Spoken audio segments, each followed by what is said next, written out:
En un mundo a la deriva, cuando la búsqueda e intentos humanos no bastan, solo una es la fuente de esperanza que llenará todo su ser. Es Dios, quien con su palabra viva y eficaz le habla hoy. Con ustedes, el pastor Óscar Velázquez.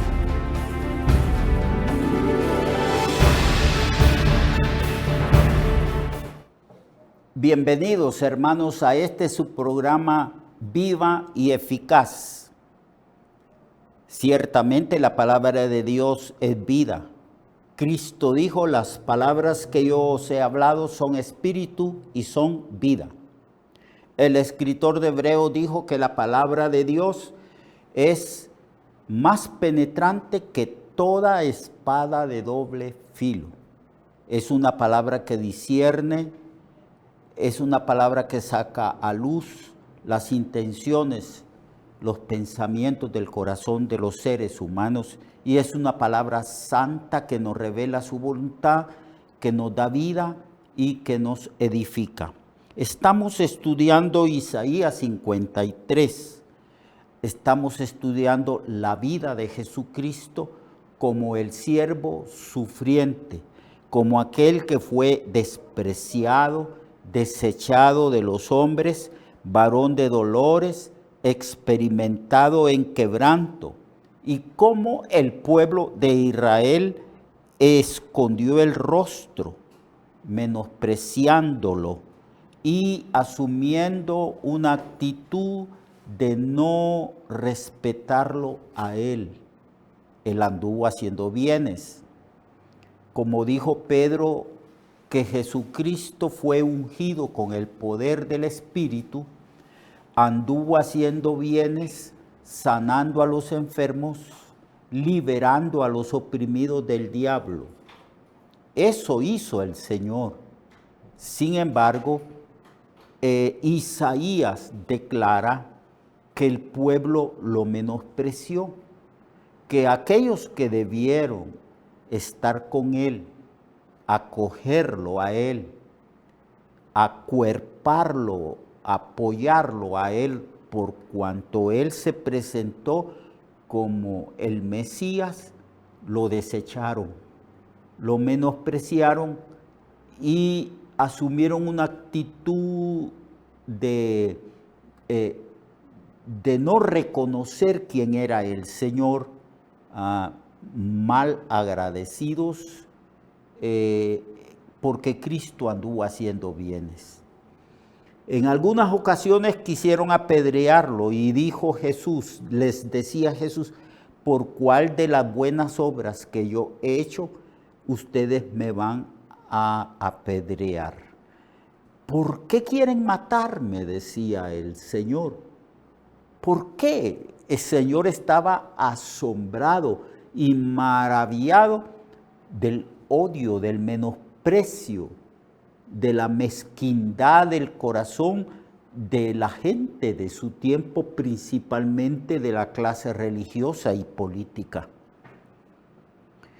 Pero Isaías, después de darnos una descripción de los sufrimientos de Jesucristo y también de la actitud malvada del pueblo de Israel, el Isaías nos enseña que los sufrimientos de Jesús eran sufrimientos vicarios, eran sufrimientos que era necesario que padeciese, principalmente los sufrimientos en la cruz para salvar al mismo pueblo de Israel de sus pecados. Deberíamos de recordar siempre las palabras del ángel Gabriel, que le habla a María, diciendo que Jesús iba a nacer, que ella iba a concebir en su vientre y que Jesús sería llamado grande, Hijo del Altísimo, y luego describe que va a salvar al pueblo de sus pecados. De esto está hablando aquí Isaías en el capítulo 53, verso 4 en adelante, que dice así: ciertamente llevó él nuestras enfermedades, sufrió nuestros dolores, y nosotros le tuvimos por azotado, por herido de Dios y por abatido. Mas él herido fue por nuestras rebeliones, molido por nuestros pecados, y el castigo de nuestra paz fue sobre él, y por su llaga fuimos nosotros curados.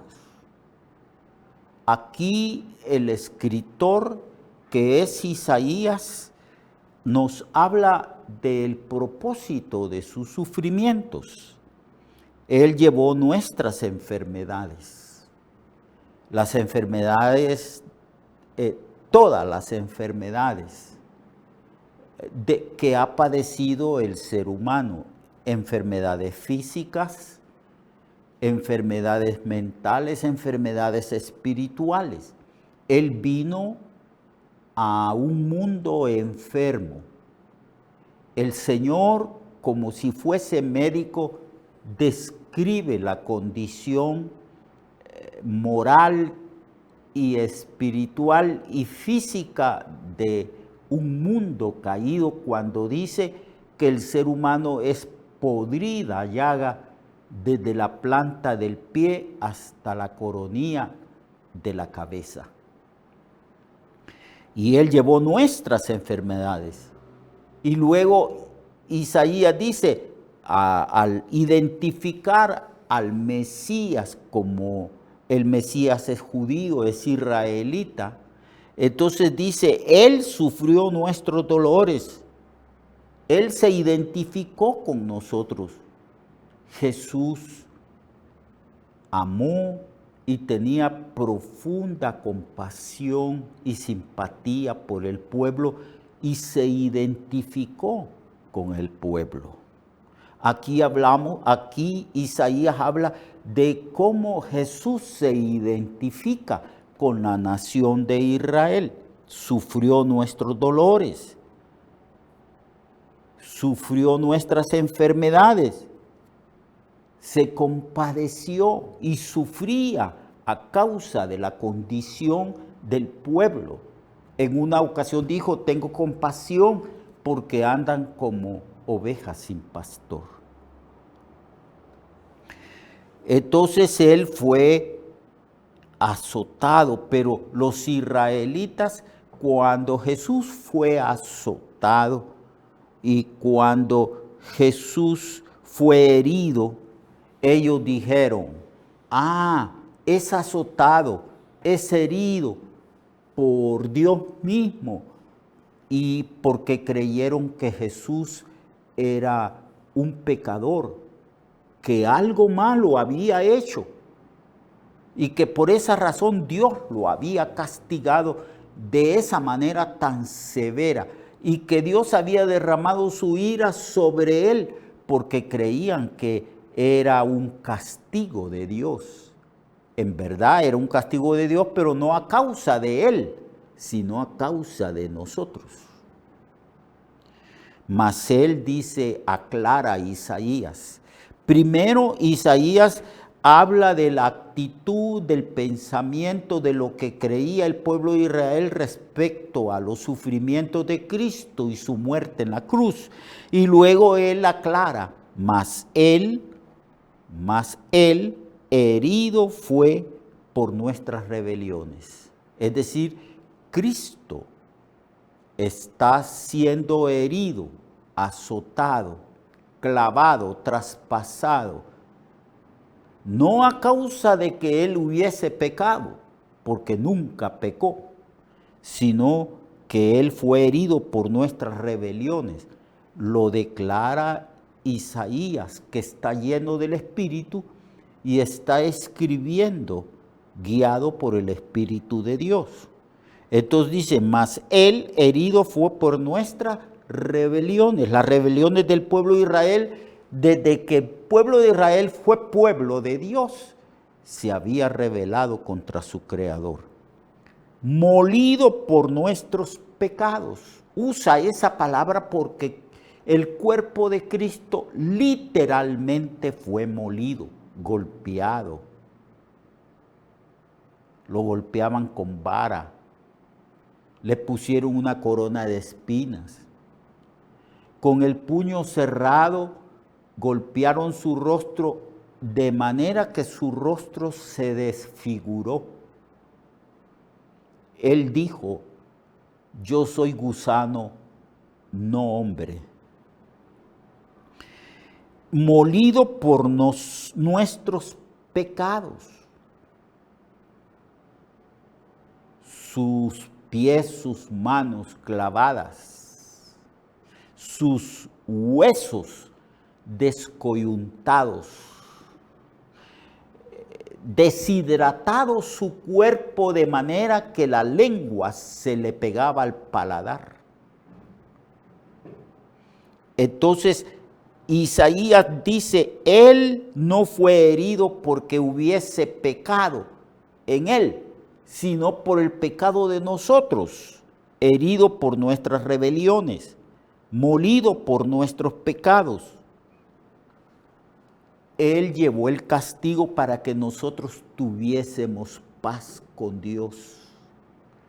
No había otra manera de tener paz con Dios y de ser reconciliados con Dios, sino a través de las heridas, del sufrimiento de Jesucristo, que fue menospreciado por el pueblo de Israel. Y luego declara: por su llaga fuimos nosotros curados. Quizás es una alusión a la enorme llaga que él tenía en su espalda, cómo lo azotaron. Y cada vez que lo azotaban con un azote de varios ramales, y los historiadores creen que se usaba ese azote con pedazos de hierro en cada ramal, en cada punta, o de huesos.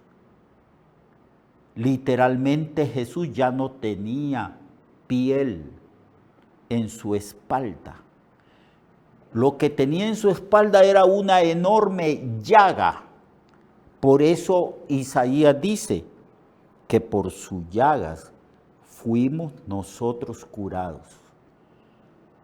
Está hablando del pueblo, nosotros, los judíos, nosotros, los israelitas, nosotros, el pueblo de Dios. Porque Cristo está llevando los pecados, las enfermedades, todo aquello que fue consecuencia del pecado, recayó sobre Jesucristo nuestro Señor. Aclara cuál ha sido el pecado, la actitud del pueblo de Dios en el verso 6. Todos nosotros, dice Isaías, nos descarriamos como ovejas, cada cual se apartó por su camino, mas Jehová cargó en él el pecado de todos nosotros. Está aclarando ciertamente que los sufrimientos de Cristo, las heridas de Cristo, de cómo su cuerpo fue molido, es porque el pueblo de Israel era un pueblo descarriado, un pueblo pecador, y que era un pueblo que se había apartado del camino de Dios, y que la única manera de salvar a ese pueblo descarriado era que Dios cargara en él, en Cristo, el pecado de todos nosotros. En el Antiguo Testamento, cuando se ofrecían sacrificios por el pecado del pueblo, el que ofrecía su sacrificio traía un cordero y ponía las manos sobre el cordero y con instrucciones del sacerdote confesaba sus pecados en voz alta y transfería su pecado al cordero que estaba en el altar de sacrificio, amarrado de las 4 patas. Luego el sacerdote tomaba un cuchillo y de un solo golpe degollaba al animal. Por eso se declara que sin derramamiento de sangre no hay perdón de pecados. Dios puso el pecado del pueblo de Israel y el pecado de todos nosotros, hermanos y hermanas, sobre Cristo. Dios cargó en Cristo el pecado de todos nosotros. Eso significó que Jesucristo sufriera una terrible angustia. En el verso 7 dice, angustiado él y afligido, pero sin quejarse, no maldijo a nadie, guardó silencio, no abrió su boca, y como cordero fue llevado al matadero, y como oveja delante de sus trasquiladores, enmudeció y no abrió su boca. Esa fue la actitud de Cristo. Él se sometió totalmente a la voluntad de su Padre. Ya se habían puesto de acuerdo cuando establecieron el plan eterno de salvación, que Él iba a llevar en su cuerpo el pecado de todos nosotros. Se sometió totalmente a la voluntad de su Padre, aunque con angustia. Él decía, si es posible, pasa de mí esta copa. Enmudeció, no abrió su boca, no se quejó, se sometió al plan divino, se sometió a la voluntad de Dios. Fue valiente, recibió del Padre la fortaleza necesaria para cumplir a cabalidad la obra redentora, expiatoria en la cruz. Él murió por nuestros pecados, su muerte fue vicaria, es decir, murió por otros, por el pueblo de Israel y por nosotros los gentiles que hemos creído en Él. Señor, el Señor sea exaltado, el Señor sea glorificado, reciba Él el honor, la honra, la gloria que viene de parte de su pueblo. Él es digno de la alabanza, del honor, de la gloria, del poder. Él es Dios. Reciba el Señor la gloria, reciba el Señor la alabanza y el reconocimiento de su pueblo. Por los siglos de los siglos su nombre sea exaltado y glorificado, porque Él es el soberano de los reyes de la tierra.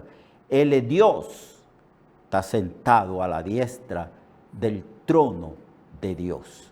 Dios le bendiga, amado hermano. Lo espero mañana para que continuemos estudiando este capítulo, este pasaje de Isaías 53. Hasta pronto. Dios les bendiga. Recuerde que su vida puede cambiar y mejorar, porque la palabra de Dios es viva y eficaz, y más cortante que toda espada de 2 filos. Hebreos 4:12. Nuestra oración y deseo es que esta palabra predicada lleve mucho fruto. Le esperamos en el próximo programa, a esta misma hora y en esta misma estación. Esta es una producción de Ministerios Reflexionarte, en colaboración con Cirkenu Network.